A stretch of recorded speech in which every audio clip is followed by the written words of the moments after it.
Olá, amigos!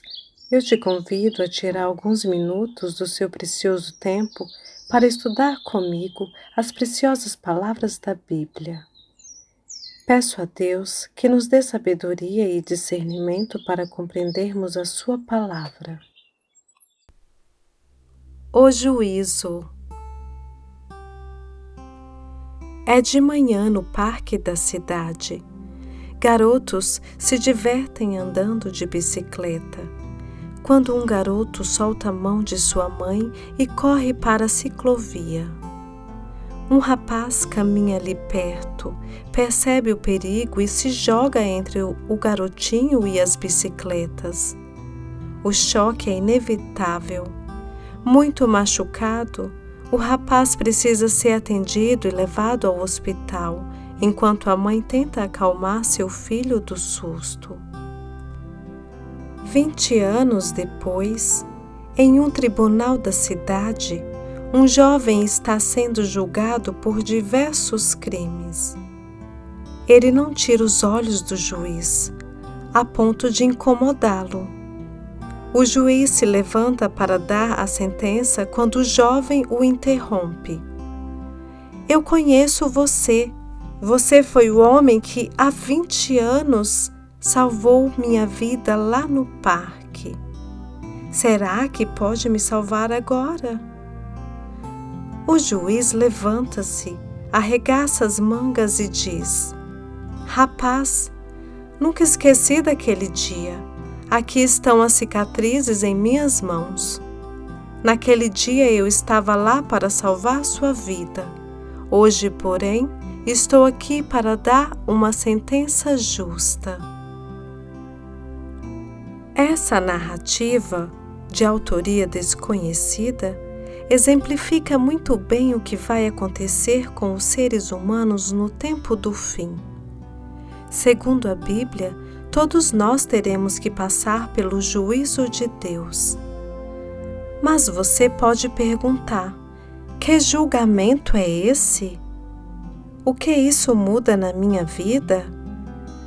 No estudo a seguir, a Bíblia vai responder essas e outras perguntas. Estude e entenda hoje o juízo de Deus. A Bíblia fala sobre um julgamento universal. O que será levado em conta nesse juízo? Eclesiastes 12, verso 14. Porque Deus há de trazer a juízo todas as obras, até as que estão escondidas, quer sejam boas, quer sejam más. Como parte do plano da salvação, o juízo é um momento crucial para a humanidade. Nele serão levadas em conta todas as atitudes, boas ou más, de todas as pessoas. O juízo tem caráter universal, pois todos comparecerão diante do tribunal de Deus. Romanos 14, verso 10. Tu, porém, por que julgas teu irmão? E tu, por que desprezas o teu? Pois todos compareceremos perante o tribunal de Deus. 2 Coríntios 5, verso 10. Porque importa que todos nós compareçamos perante o tribunal de Cristo, para que cada um receba segundo o bem ou o mal que tiver feito por meio do corpo. Quais são as duas funções de Cristo no juízo? João 5, verso 22. O Pai a ninguém julga, mas ao Filho confiou todo julgamento. 1 João 2, verso 1. Filhinhos meus, estas coisas vos escrevo para que não pequeis. Se, todavia, alguém pecar, temos advogado junto ao Pai, Jesus Cristo, o justo. Jesus é tanto juiz quanto advogado. Interessante, não? Para entendermos essa dupla função, devemos saber que o juízo possui 3 etapas. Primeira, juízo pré-advento. Segunda etapa, juízo da confirmação. E terceira, juízo executivo. Jesus hoje atua como nosso advogado. Vivemos no período do juízo pré-advento. Após a volta de Jesus, durante 1000 anos, os santos irão analisar e comprovar a sentença dada por Deus a cada pessoa. Apocalipse 20, verso 4. Vi também tronos, e nestes sentaram-se aqueles aos quais foi dada a autoridade de julgar. Vi ainda as almas dos decapitados por causa do testemunho de Jesus, bem como por causa da palavra de Deus. Tantos quantos não adoraram a besta, nem tampouco a sua imagem, e não receberam a marca na fronte e na mão, e viveram e reinaram com Cristo durante 1000 anos. 1 Coríntios 6, verso 2. Ou não sabeis que os santos hão de julgar o mundo? Ora, se o mundo deverá ser julgado por vós, sois acaso indignos de julgar as coisas mínimas? Finalmente, após os 1000 anos, Jesus executará o juízo final. Apocalipse 20, versos 7 a 10. Quando, porém, se completarem os 1000 anos, Satanás será solto da sua prisão e sairá a seduzir as nações que há nos 4 cantos da terra, Gog e Magog, a fim de reuni-las para a peleja. O número dessas é como a areia do mar. Marcharam então pela superfície da terra e sitiaram o acampamento dos santos e a cidade querida. Desceu, porém, fogo do céu e os consumiu. O diabo, o sedutor deles, foi lançado para dentro do lago de fogo e enxofre, onde já se encontram não só a besta, como também o falso profeta, e serão atormentados de dia e de noite pelos séculos dos séculos. Nesta última etapa do juízo executivo, o mal será extinto para sempre. O juízo de confirmação acontecerá durante os 1000 anos. Afinal de contas, o que são esses 1000 anos? Apocalipse 20, versos 4 a 9. Vi também tronos, e nesses sentaram-se aqueles aos quais foi dada a autoridade de julgar. Vi ainda as almas dos decapitados por causa do testemunho de Jesus, bem como por causa da palavra de Deus. Tantos quantos não adoraram a besta, nem tampouco a sua imagem, e não receberam a marca na fronte e na mão.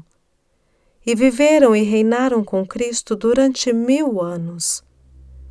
Os restantes dos mortos não reviveram até que se completassem os 1000 anos. Esta é a primeira ressurreição. Bem-aventurado e santo é aquele que tem parte na primeira ressurreição. Sobre esses, a segunda morte não tem autoridade. Pelo contrário, serão sacerdotes de Deus e de Cristo e reinarão com ele os 1000 anos. Quando, porém, se completarem os 1000 anos, Satanás será solto da sua prisão e sairá a seduzir as nações que há nos 4 cantos da terra, Gog e Magog, a fim de reuni-las para a peleja. O número dessas é como a areia do mar. Marcharam então pela superfície da terra e sitiaram o acampamento dos santos e a cidade querida. Desceu, porém, fogo do céu e os consumiu. Quando Jesus voltar, os justos irão para o céu por um período de 1000 anos. Nesse tempo, receberão a autoridade para julgar, que é o juízo de confirmação. A terra permanecerá desolada. Jeremias 4, versos 23 a 26. Olhei para a terra, e ei-la sem forma e vazia, para os céus, e não tinha luz. Olhei para os montes, e eis que tremiam, e todos os outeiros estremeciam. Olhei, e eis que não havia homem nenhum, e todas as aves dos céus haviam fugido. Olhei ainda, e eis que a terra fértil era um deserto, e todas as suas cidades estavam derribadas diante do Senhor, diante do furor da sua ira. E Satanás e seus anjos ficarão presos, pois não terão a quem tentar nesse período. Apocalipse 20, versos 1 a 3. Então vi descer do céu um anjo. Tinha na mão a chave do abismo e uma grande corrente. Ele segurou o dragão, a antiga serpente que é o diabo, Satanás, e o prendeu por 1000 anos. Lançou-o no abismo, fechou-o e pôs selo sobre ele, para que não mais enganasse as nações até se completarem os 1000 anos. Depois disto, é necessário que ele seja solto pouco tempo.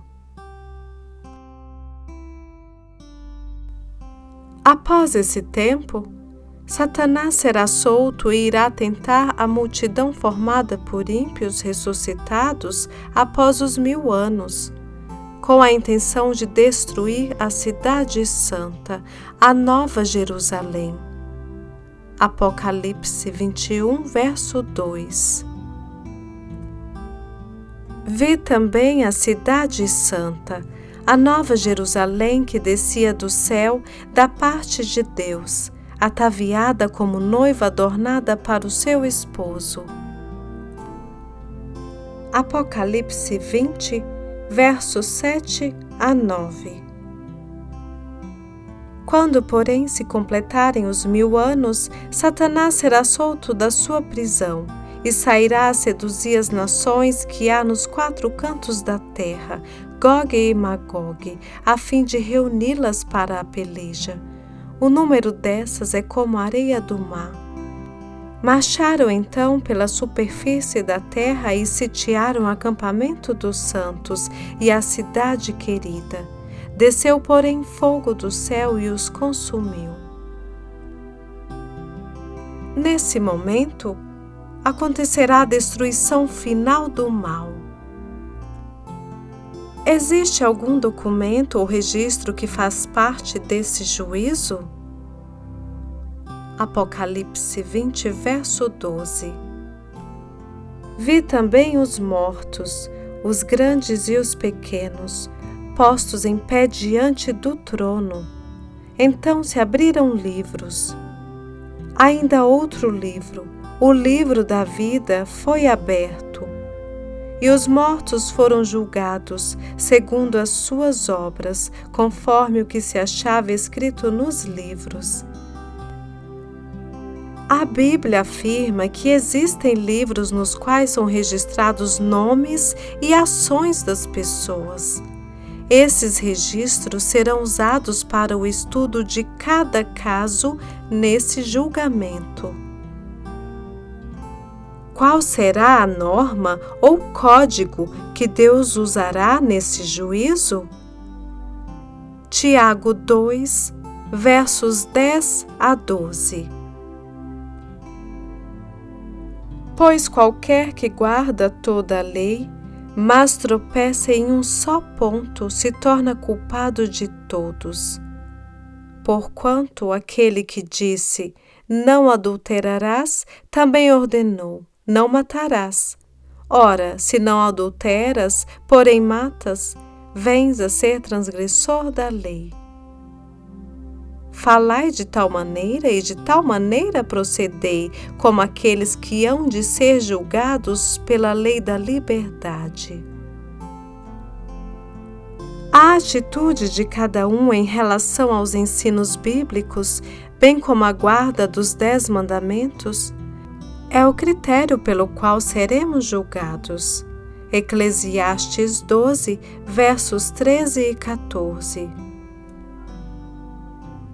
De tudo o que se tem ouvido, a suma é: teme a Deus e guarda os seus mandamentos, porque isto é o dever de todo homem. Porque Deus há de trazer a juízo todas as obras, até as que estão escondidas, quer sejam boas, quer sejam más. Romanos 2, verso 12. Assim, pois, todos os que pecaram sem lei, também sem lei perecerão. E todos os que com lei pecaram mediante lei serão julgados. Como podemos ser absolvidos no juízo de Deus? Romanos 8, verso 1.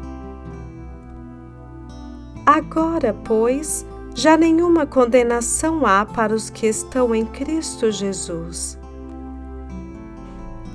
Nossa única garantia é aceitar o sacrifício de Cristo em nosso lugar.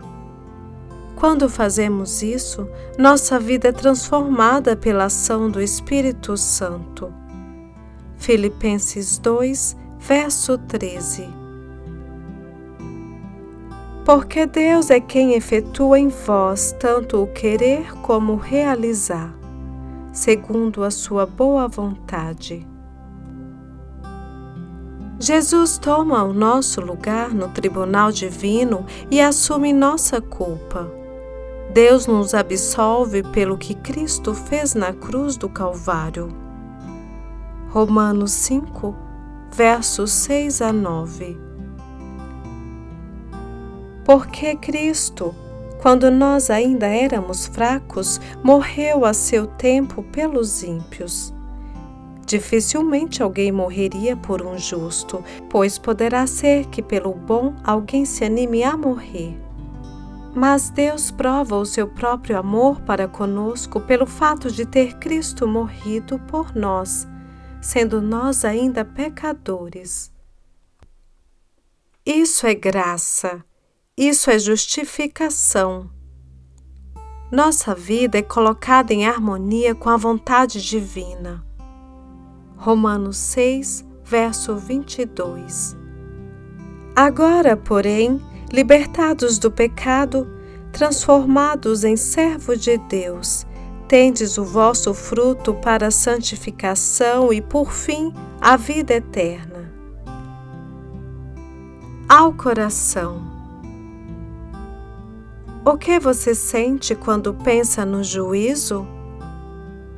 Algo ruim? Tem medo? Saiba que o juízo de Deus existe para salvar.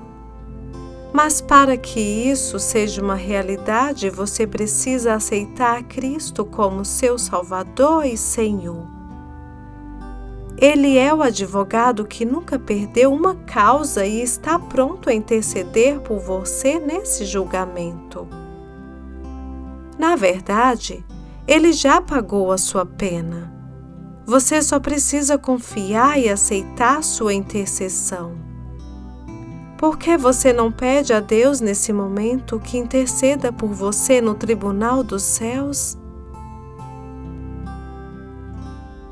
Meu compromisso. Entendo que o juízo está em curso e que preciso depender de Cristo para minha absolvição. Aceito a Jesus como meu Salvador e quero permanecer nele, obedecendo a sua lei. Minha oração. Senhor, Que seja feita a tua vontade, assim na terra como nos céus. Não a minha, mas a tua vontade, Senhor. Me ajude a cumprir os seus mandamentos, cumprir a tua vontade. Senhor, seja o meu advogado, e que ainda que eu peque, eu me arrependa. Não me deixe cair em tentação, mas livra-me do mal. Que o Senhor seja a minha salvação naquele grande dia do juízo. Amém.